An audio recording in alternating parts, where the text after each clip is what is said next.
ప్రభుత్వానికి అన్ని విషయాలుగా technical knowledge ఉండకపోవచ్చు. పక్కనున్న ఆఫీసర్స్ ఉంటారు కదా, వాళ్ళు కరెక్ట్గా గైడ్ చేయాలి ప్రభుత్వాన్ని. ఇప్పుడు పంటకి రైతులకి ప్రకృతి వైపరీత్యాలు వచ్చినప్పుడు ఇన్సూరెన్స్ ఇస్తామన్నారు, కానీ ఎంతమంది కరెక్ట్గా వెళ్ళిందో తెలియదు. ఇక్కడ ఏమవుతుందంటే రైతు పొలం వేరే వాళ్ళ మీద ఉంటుంది, కౌలు రైతు ఉంటాడు. ఇన్పుట్ సబ్సిడీ కానీ వైపరీత్యాలు వచ్చినప్పుడు ఇచ్చే కాంపన్సేషన్ కానీ అసలు రైతు ధర తీసుకుంటున్నాడు, భూమి ధర తీసుకుంటున్నాడు. కౌలు రైతుకి ఏం మిగలట్లేదు.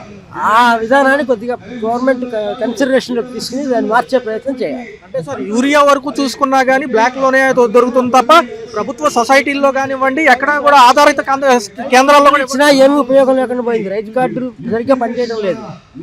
అది ఇక్కడ బినామీ పేర్లతో వ్యవసాయం చేసే పద్ధతి పోయే వరకు ఇది కొంచెం ఇబ్బందిగానే ఉంటుంది. ప్రభుత్వం కొంచెం క్లారిటీతో దాన్ని సాల్వ్ చేయాల్సిన బాధ్యత ప్రభుత్వాన్ని.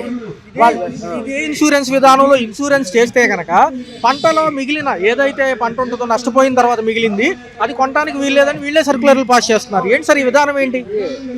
అదే ఆ విధానం గురించి కొద్దిగా చర్చన జరగాలి. ఎవరైనా కొద్దిగా నాలెడ్జ్ ఉన్నవాళ్ళు, ఈ రైతాంగ సమస్యలు, వ్యవసాయం మీద నాలెడ్జ్ ఉన్నవాళ్ళు, ప్రభుత్వం తరపున ఉన్నవాళ్ళు, పెద్దవాళ్ళకి చాలా మందికి ఉంటుంది నాలెడ్జ్. కొద్దిగా దాని మీద వాళ్ళు దృష్టి తీసుకుని ప్రజలకు ఇచ్చేది డైరెక్ట్గా ప్రజల చేతికే వచ్చేది. చేయకపోతే ఏ ప్రభుత్వం అయినా కొంచెం ప్రజల్ని ఇబ్బంది పెట్టినట్టే అవుద్ది. వాళ్ళు బాగానే చేస్తున్నారు, వాళ్ళు తప్పలేదు, కానీ మధ్యలో తేడాలు వస్తే నష్టపోయేది రైతు. వ్యవసాయ శాఖ మంత్రి గారు కూడా ఎన్నో చెప్పారు, 20,000 పెట్టుబడి సాయం అన్నారు గతంలో, కౌలుదారుడికి మేము అండగా ఉంటామన్నారు. మరి ఏమైంది సార్ ఇదంతా? ఏం జరుగుతుంది? అదే అది ఇప్పుడు ఏదో ఒక సినిమాలో ఐస్ ముక్క ఇస్తారు, నీళ్లు ఐస్ కరిగిపోతుంది అసలు దగ్గరికి వచ్చేప్పటికి. అట్లాగా మధ్యలో ఉన్న కొన్ని స్టెప్స్ దాటాలి, దాన్ని సులభతరం చేయాలి. సులభతరం చేసి రైతుకి డైరెక్ట్గా వచ్చేటట్టుగా చర్యలు తీసుకుంటే అప్పుడు న్యాయం జరుగుతుంది. అరటి రైతులకి అరటిపళ్ళు ఇక్కడ మనం 60-70 రూపాయలు కొంటున్నాము, కేజీ వచ్చే తల్లికి అరటిపళ్ళు ₹10 అంటారు. నిజమేనా? అది మరి అంత ₹10 కాదు, కానీ రేటు పడిపోయే మాట వాస్తవం. మరి రేటు పడిపోయినా కానీ మనకు ₹60 తక్కువ ఇవ్వట్లేదు రెదిను అంటే మార్కెటింగ్ జరుగుతుంది, మధ్య దళారీలు మార్కెటింగ్ చేస్తున్నారు. దాని మీద కొంచెం సరైన అబ్జర్వేషన్ ఉండాలి, గవర్నమెంట్ అబ్జర్వేషన్. చంద్రబాబు గారు ఒక మాట అన్నారు గతంలో, ఏమన్నారంటే మొన్న మధ్య రీసెంట్గా ఒక సభలో మాట్లాడుతూ వ్యవసాయ రంగంలో ఆధునీకరణను తీసుకొస్తాను, గాలి ఎటు వీస్తున్నా కానీ అది తెలిసింది మనకి మెసేజ్లు వస్తాయి, నేను ఏ టెక్నాలజీని ఇన్వెంట్ చేస్తాను అంటే ఇప్పుడు ఇంకా జస్ట్ ఇప్పుడే పురిటి నొప్పుల్లో ఉంది, కొన్ని రోజులు పోతే ఇంప్లిమెంట్ అవుతుంది. ఒకసారి చెప్పారంటే ఎవరైనా చేస్తారు, ఏ ప్రభుత్వం అయినా. సీఎం పేరు అని కాదు, ప్రభుత్వం ఏ ప్రభుత్వం ఒకసారి చెప్పారంటే చేస్తారు, దానికి కొంచెం టైం పడుతుంది. ఈలోపు మధ్యలో మధ్య దళారీలు వాళ్ళని కొంచెం కంట్రోల్ చేసే సిస్టమ్ కొంచెం ఎక్కువ జాగ్రత్తగా ఇంటెన్సివ్గా ఉండాలి, అప్పుడు రైతుకి న్యాయం జరుగుతుంది. రాష్ట్రంలో రైతుల పరిస్థితి ఏంటి? యూరియా బ్లాక్లో కొనడం కాడి నుంచి చూసుకున్నట్లయితే ఈరోజు పంట చేతికొచ్చే వరకు నమ్మకం లేదు. ఒక పక్క చెప్పులు క్యూలో వదిలి యూరియా కోసం 2-3 రోజులు పడిగాపులు కాశారు. ఈరోజు దళారీ చెప్పిన రేటుకే ఒడ్డు అమ్ముకోవాల్సి వస్తుంది. ఎక్కడ బైపాసులు ఎక్కడ చూసినా రైతులే ఎండకి ఎండబెట్టుకుని ఆ తేమ శాతం తగ్గాక అమ్ముకుందామని చూస్తున్నారు. ఏంటి పరిస్థితి?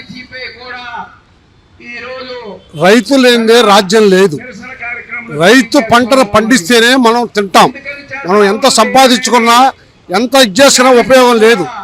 రైతు ధాన్యం పండిస్తే, కూరగాయలు పండిస్తే అన్నీ కూడా మనకు సప్లై చేస్తున్నారు కాబట్టి ఇవాళ ఇది చేస్తున్నాం. అలాంటి రైతుకు మరి కేంద్ర ప్రభుత్వం కానీ రాష్ట్ర ప్రభుత్వం కానీ మొండి చేయి చూపిస్తూ ఉంది. పేపర్లోనేమో రైతులను ఆదుకుంటాము, గిట్టుబాటు ధరలు కల్పిస్తాము, నష్టపోయిన వాళ్ళకి ఆదుకుంటామని చెప్పేసి ప్రగల్భాలు పలుకుతాం తప్ప ఎక్కడా కూడా ఏమీ చేయటం లేదు. రైతులు రోడ్డు మీద పారపోస్తున్నారు, పండిన పంటకి గిట్టుబాటు ధర రాక. అరటికాయలు డజన్ ₹10 పెట్టేసేస్తే కూడా కొన్ని నాదులు లేకపోతే ఇబ్బంది పడిపోతున్నారు. టమాటాలు ఉంటేనేమో ₹100 ఉంటాయి, లేదంటే రూపాయికి ఇచ్చేస్తున్నారు. ఇలాంటి పరిస్థితి ఇచ్చేయాలంటే కేంద్ర ప్రభుత్వం కానీ రాష్ట్ర ప్రభుత్వం కానీ రైతుల్ని ఆదుకునే సమస్యగా గిట్టుబాటు ధరలు ప్రకటించాలి. అలాగే మరి అన్నదాత సుఖీభావ ద్వారా కూడా పథకాలను వర్తింపు చేయాలని చెప్పేసి సిపిఐగా మేము డిమాండ్ చేస్తున్నాం. చూసుకుంటే ప్రభుత్వాలే రేట్లు కల్పించాయి. 1700 పైన చిలుకు వరకు పలికిన బస్తా ఒడ్డు ఈరోజు 1300 లేకపోతే 1250 అంటున్నారు. తప్పు ఏదైతే గ్రేడింగ్లో పోతాయి పచ్చొడ్డు అమ్ముకోవాల్సి వస్తుంది సార్. ఏంటి పరిస్థితి? ఇక్కడ దళారులు రాజ్యం వెళ్తున్నారు. దళారులు ఏది చెప్తే ప్రభుత్వం దాన్ని శిరసా వహిస్తున్నట్టుగా ఉంది. అంతేగాని మేము 1700 ప్రకటిస్తే మీరు 1200కి 1300కి చెప్పడం ఏంటని చెప్పేసి వాళ్ళ మీద ఎటువంటి చర్యలు తీసుకోకపోవటం వల్ల ఇవాళ ఎక్కడైనా సరే దళారులు పెట్టలేకపోతున్నారు.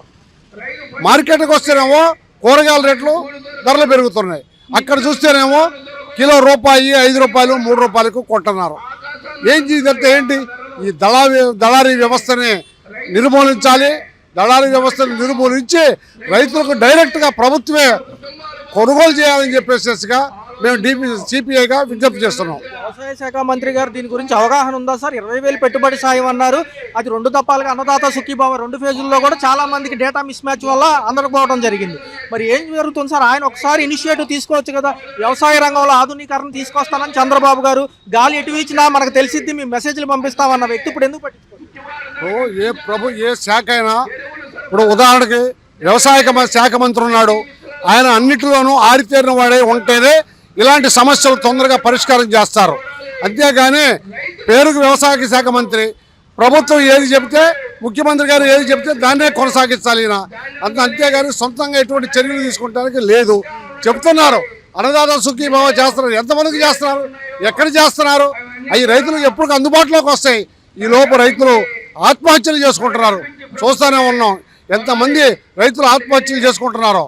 కాబట్టి వీటన్నింటినీ సమూలగ్రంగా పరిశీలించి కేంద్ర రాష్ట్ర ప్రభుత్వాలు తగిన చర్యలు తీసుకోకపోతే భవిష్యత్తులో రైతులు కూడా ఎక్కడా కూడా పండించే దాఖలాలు ఉండవని చెప్పేసి తెలియజేస్తున్నాం.